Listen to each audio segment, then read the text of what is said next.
জীবনে আমরা অনেক মানুষের সাথে পরিচিত হই। তাদের মধ্যে দুজনকে কখনো ভুলে যাওয়া উচিত নয়। প্রথমজন হলো যিনি আপনাকে বিপদে ফেলেছিলেন।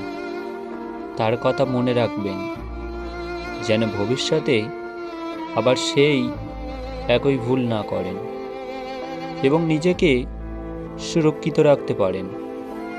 আর দ্বিতীয়জন হলো যিনি আপনার সবচেয়ে খারাপ সময়ে নিঃস্বার্থভাবে পাশে দাঁড়িয়েছিলেন।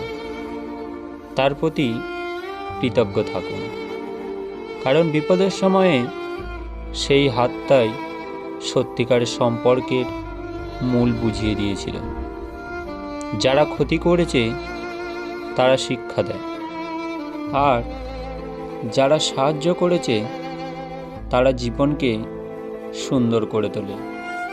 তাই এই দুই ধরনের মানুষকে মনে রাখবেন, একজন সতর্কতার জন্য আর একজন কৃতজ্ঞতার জন্য।